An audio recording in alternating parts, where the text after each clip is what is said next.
በትዳራችን ውስጥ ሶስተኛ ወገንን ማስገባት ከጀመርነው በኋላ ግን ማንም ሰው እየመጣ የሚፈነጭበት ህይወት ይሆናል ማለት ነው። እና እንግዲህ እዚህ ጋር መመልከት ትችላላችሁ። የነሩታ ህይወት እንግዲህ ከ2 ዓመት በፊት ጀምሮ እያንዳንዱ ነገር በህይወታቸው ሌላን ሰው በመሀላቸው ሲያስገቡ ኮፍተት ሲፈጥሩ ያንም እየመጣ ሲፈቅ በእንዲሁም ቤዚ እስከዛሬ ድረስ ቪዲዮ ያልሰራ የእነሱን ህይወት ሁሉም ሰው እየመጣ በቃ የሚዋኝበት ዋና ማለት ነው። እንግዲህ ዛሬ ላይ እንደምትመለከቱት ዳኒ በማያገባው ገብቶ አብርሽ በሌለበት ልጁን ይዘሻት ሄጂ አይመለከትሽም ስትናገር እያለ በር ሲቆልፍ ነበርና በጣም ያሳዝናልና ጥንቃቄ ልታደርጉ ይገባል። እንደዚህ አይነት ህይወት እንዳይፈጠርባችሁ ማለት ነው። አሰላሙ አለይኩም ወራህመቱላሂ ወበረካቱሁ። ውድና የተከበራችሁ ቻናል ቤተሰቦች እንዴት ናችሁ? ደህና ናችሁ? ሁሉ ሰላም ሁሉ መልካም ነው። ለቻናል ቤተሰቦች ለተከታተሉ እያደረጋችሁ አበረታቱኝ። ከጎኔ ናችሁ ለምታበረታቱኝ ከልብ አመሰግናለሁ። ሞት አይቀርም፣ ብዙ ነገር አለ። በምን ሁኔታ ሀገራችንን ሰላም ያደርግልን፣ በያለንበት አላህ ይጠብቀን። ዱዓ ጸሎት አድርጉ። ሁላችሁም በተጨነቃችሁበት አላህ ነጃ ይበላችሁ እና ምን ለማለት ፈልጌ መሰላችሁ እንግዲህ ከቪዲዮ መግቢያ እንዳያችሁ ዳኒ ማለት እንግዲህ በነሩታ ህይወት ላይ ሁልጊዜም በቃ ሲነግድ የሚኖር ሰው ነው እና እሱ ብቻ አይደለም በጣም ብዙ ሰዎች ማለት ነው እና እውነት ለመናገር ጣፋ ይላሉ፣ ከዛ ተመልሰው ይመጣሉ። ከዛ በማይመለከታቸው ነገር እዚህ አንድ ድመት አለ ወላሂ በጣም እንትን የሚለው እና ማለት ነው ሀሳቤን ሰረቀኛል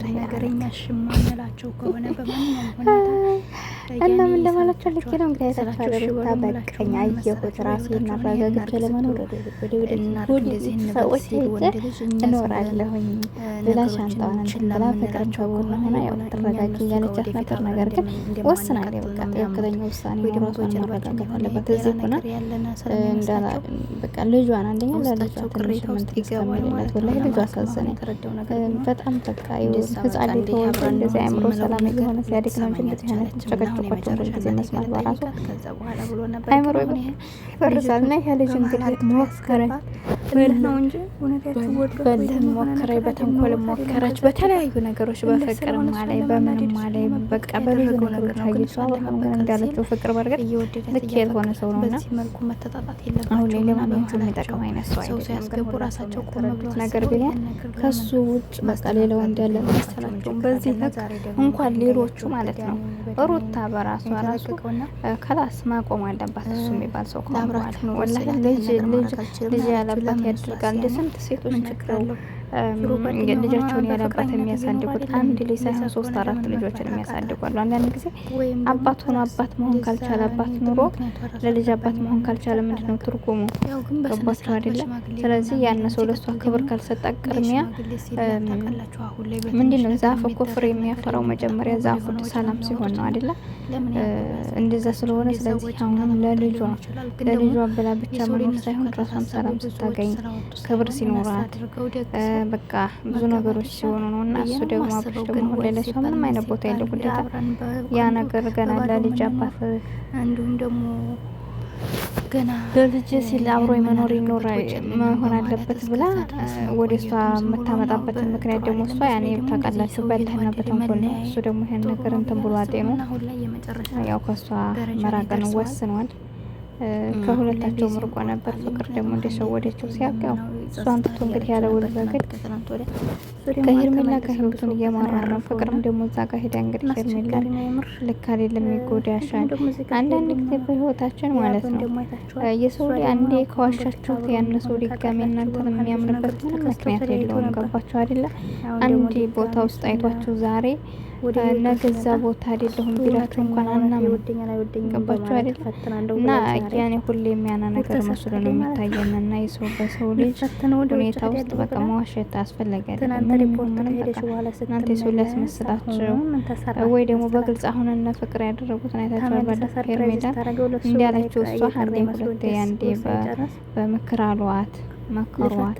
በምክር ቤት ስትል በተንኮል አረጉባት። አይታችኋል። እሷ እውነቱን ስትል እነሱ ጋር ስትል የተፈጠረውን ነገር አይታችኋል። በልህ ሞከሯት። እሷ እንዲሆን አትመለስም። ግን አሁን ላይ ፍቅር ተመልሳ እኔ ሌላ ነገር አይደለም እንዲጎዳሽ ስለማልፈልግ ነው ማኝ እያለቻት እንግዲህ ማስረዳት ስትገጋጥ ነበር። ነገር ግን ሄርሜላ የምወደው ማፈቅረው ብዙ መስዋዕት የከፈልኩበት ነው። ከመሬት ተነስቼ አንቺ ምንም ብትይኝ እንኳን ትናንትና ያንን ነገር ለእኔ መስላችሁ እየመከራችሁ የነበራችሁ ሰዎች ቅንጥስ ብላችሁ ያኔ እሷን ህይወቱ ለማስወጣት ነው ብላችሁ እያየሁን ዛሬ እንዴት ላምንሽ እችላለሁ አለቻት። ከዛ በመቀጠል ያኔ እሱን ወደ አፈቅረዋለሁ ምንም ቢሆን በቃ ቀጥላለሁ። አሁን ደግሞ ተመልሶ መጥቶ እየኖረ ያለው ከኔ ጋር ነው ብላለች። ስለዚህ ከአሁን በኋላ ቻንስ የላቸውም። አብረሽ ሁሌ ካለስካሁን በኋላ ወደ ፍቅር አይመለስበት ያኔ ለሩታ ጋር ሆና እንደሆነ ስራ የሚያስሆን ሰው አይመለስም።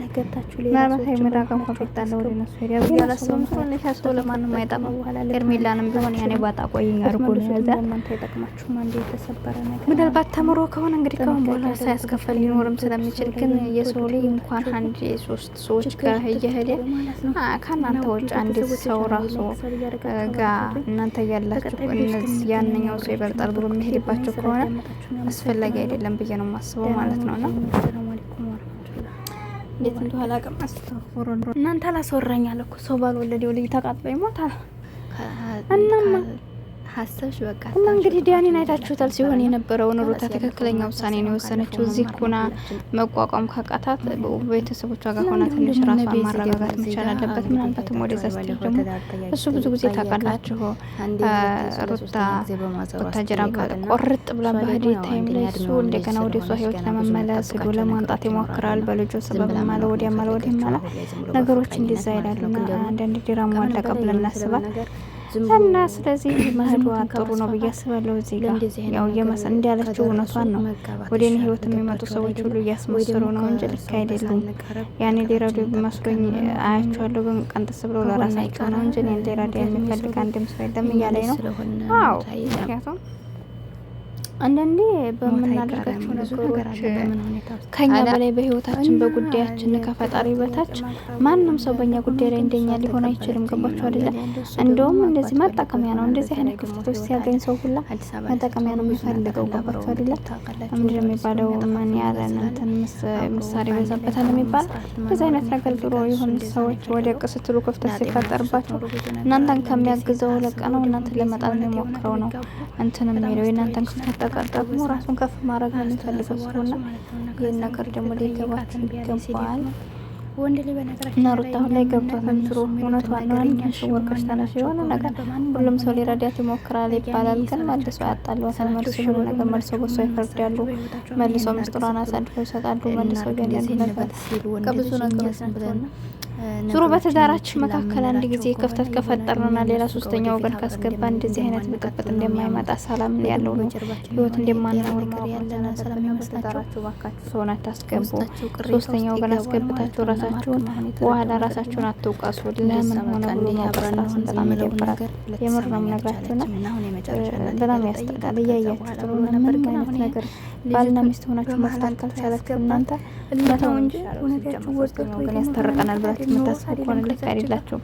ምን እንደው ለምን እህታችሁ አኳን ለምን እሷ እህታችሁ የእናንተ አመለካከት እና የእህታችሁ አመለካከት የተለያየ ነው። እናንተ አሁን ነገሮችን ቀልል አድርገን እናልፋል የምትሏቸውን ነገሮች እነሱ ደግሞ ትንሿን አካብዴው ለምን ወዴት ብለው ሌላ መዘዝ ነው የሚያመጡባቸውና መቼም ሰው እንደ ቤቱ ነው የሚኖረው አይደለም።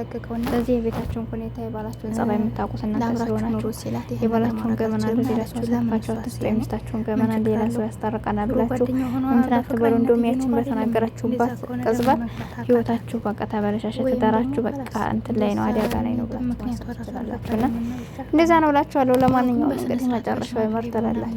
ፍቅርም እንግዲህ ካሁን በኋላ የራሷን ህይወት ዝም ብላ ብኖር ነው። ባለፈው ከዲያጌ ጋር የተለያየው በእነሱ ምክንያት ስራውን ተሰሩን ያዋጣል እና ቤተሰቦች እናንተስ ምን ትላላችሁ? እስኪ የራሳችሁን ሀሳብ አስቀምጡ እና ቻናሌን ደግሞ ላይክ ሰብ አድርጉልኝ። ሰሞኑን እይታ ቀዝቅዞብኛል። ይህን ቪዲዮ የምትሰሙት ሰብስክራይብ ካደረጋችሁ አድርጉኝ፣ አይከፈልበት። ወዳችኋለሁ። አሰላሙ አለይኩም። እንዲሁም